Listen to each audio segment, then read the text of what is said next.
There's some new federal legislation about to come into effect, giving small business statutory protection against unfair contract terms. At Merthyr Law, we're expecting some inquiry from clients as to whether they have any or can otherwise benefit from this new regime. There are existing statutory protections for consumers against unfair contract terms. In relation to the supply of financial products and services, these protections are found in the Australian Securities and Investments Commission Act.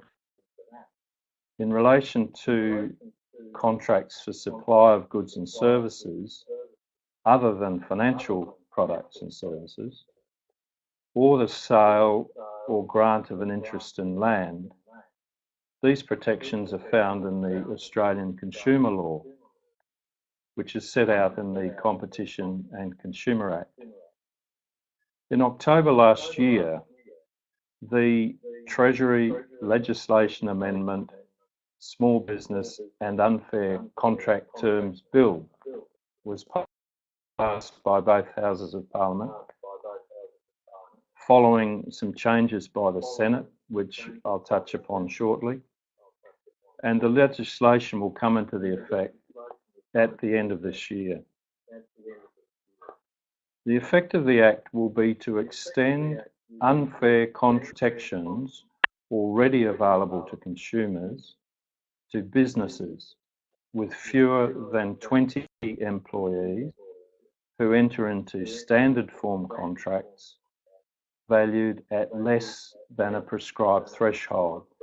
So there are therefore a number of concepts which we can look at more closely in the next few minutes.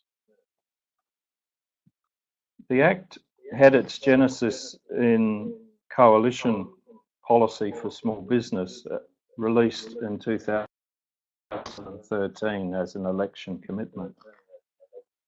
The measures in the Act were developed in consultation with businesses, industry groups, various consumer agencies and regulators, and during an extensive public consultation process.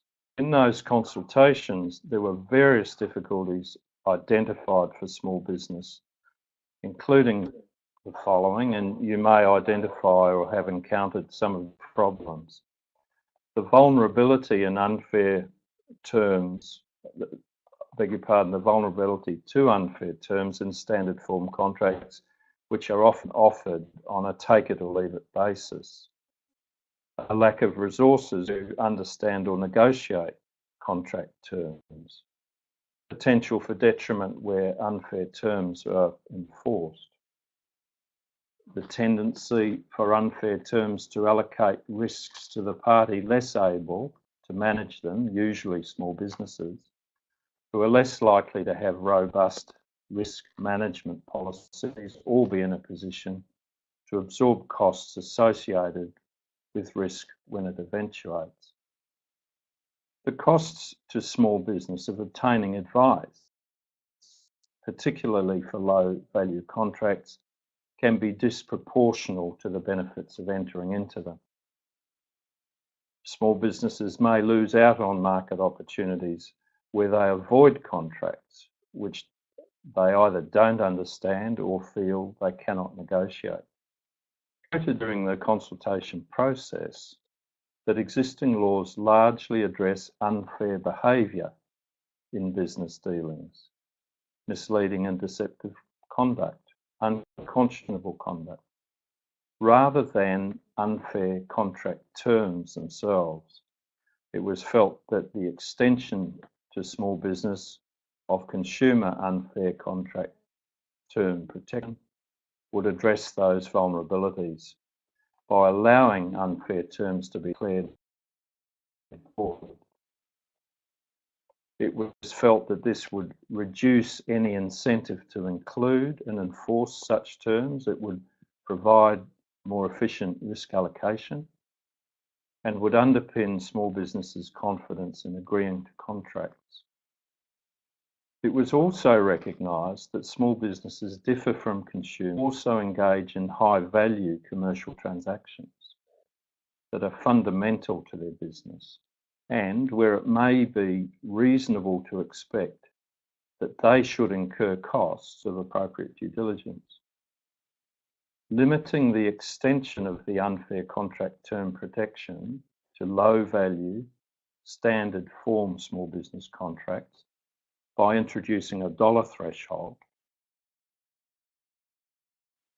would support time-poor small businesses entering contracts for day-to-day transactions, while contracts.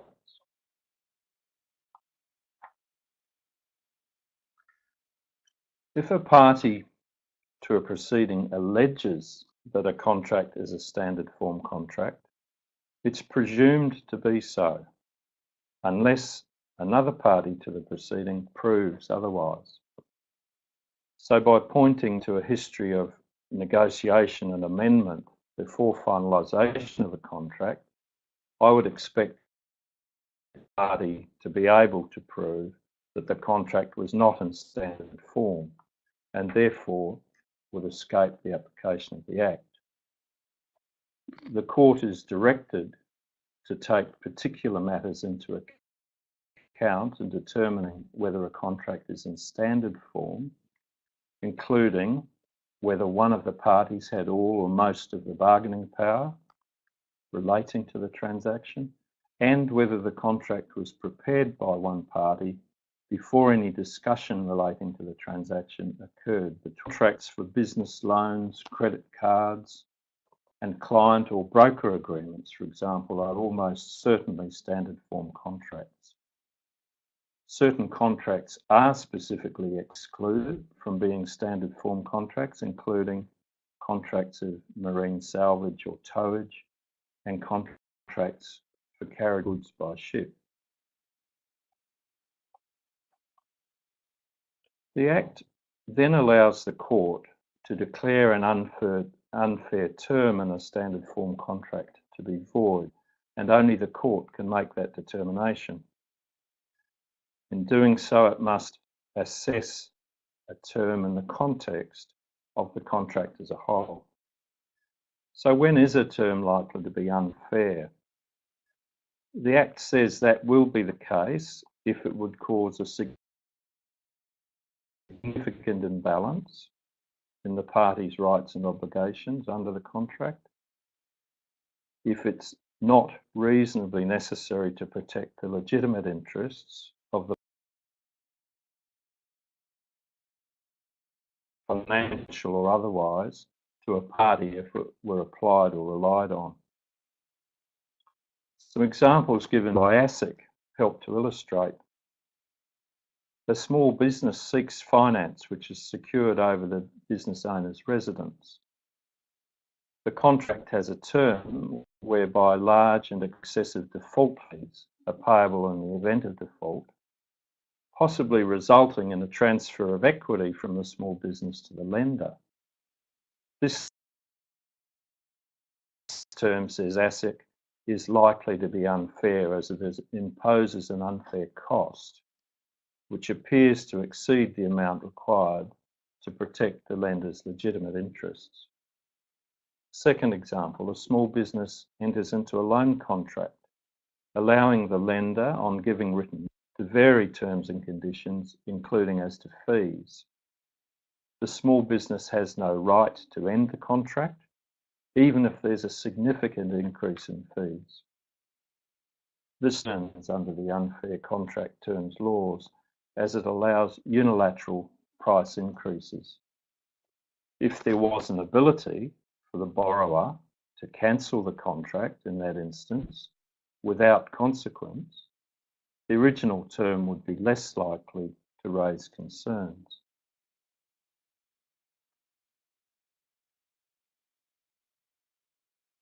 A party to the contract or a regulator can apply to the court for relief.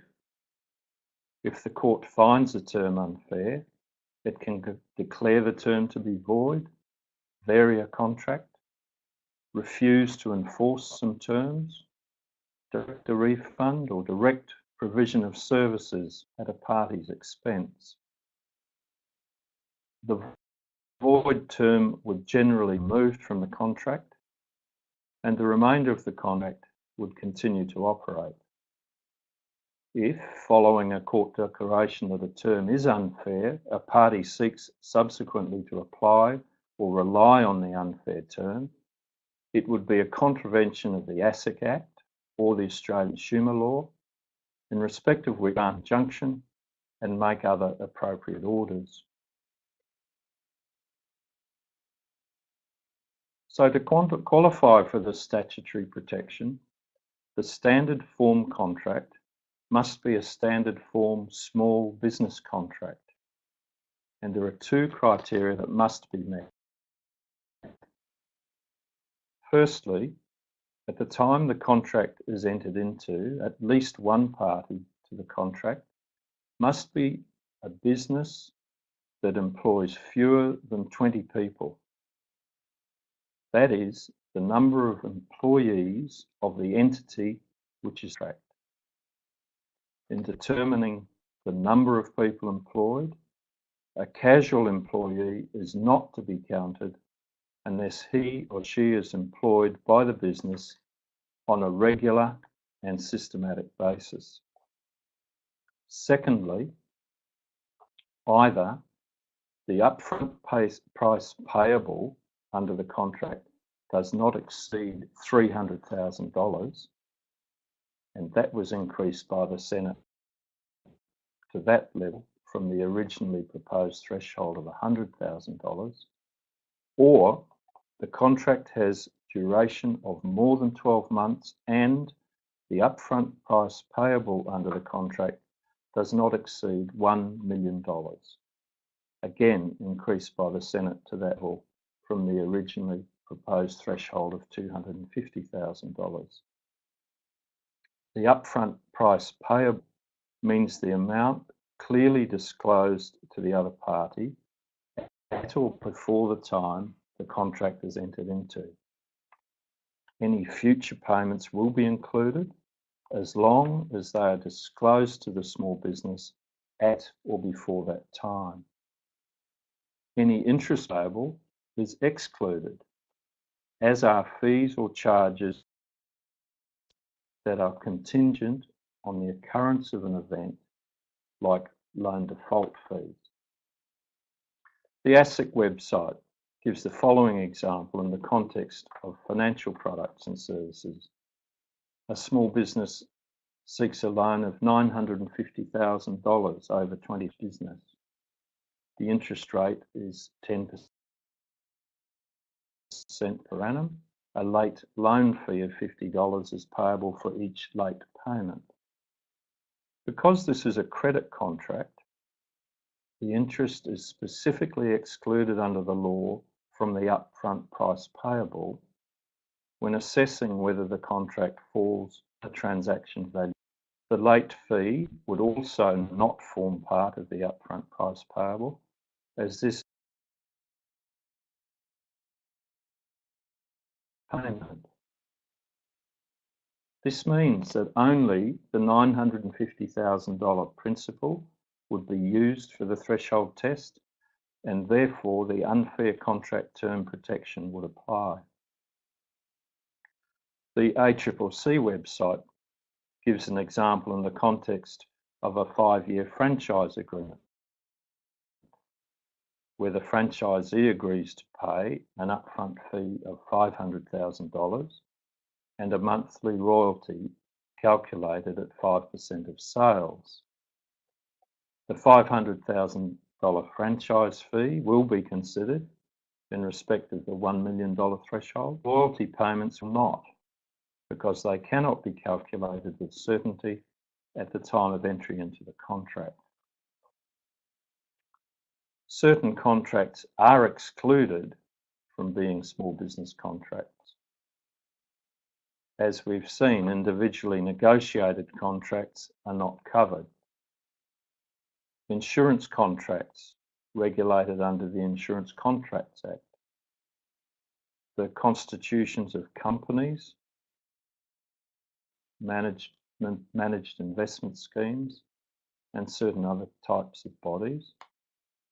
Contracts which are subject to another law, which the responsible minister deems equivalent to the unfair terms law and enforceable.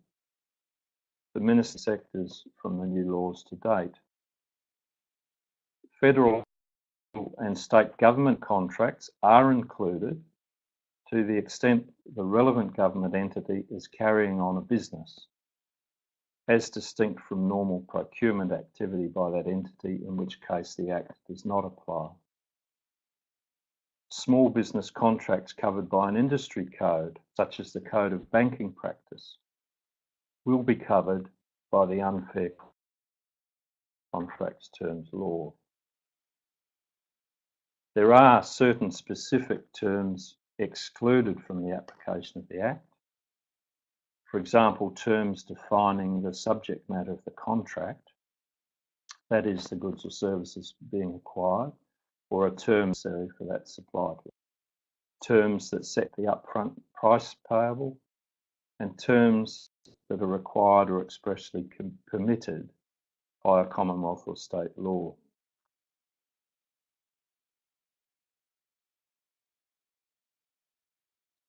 The new law will apply to contracts entered into or renewed on or after the 12th of November 2016. If an existing contract is automatically renewed on or after that date, the protections will apply from the date of renewal. If a contract is holding over on a periodic basis, month to month, for example, or moves from a set term to a holding over, the new protect from the first time a new period starts. If an existing contract is varied after the 12th of November, the protections will apply to the varied terms, but not to the rest of the contract. ASIC has published its expectations that businesses will use the transition period up to November to review their standard form small business contracts for terms that might breach the new requirements and to ensure compliance by the 12th of November. ASIC has stated that if they identify a potentially unfair contract term during that time, they will bring it to the attention of the business and work with them to remove the term. ASIC may consider enforcement action where there's a lack of cooperation or refusal to make recommended changes. The ACCC also say that they will work with businesses during the transition period seeking voluntary compliance, and they are targeting their initial compliance activities at retail leasing, advertising services, telecommunications services, and independent contractors like IT consultants. So what do you do if you think a term in your contract is unfair? There's a range of options.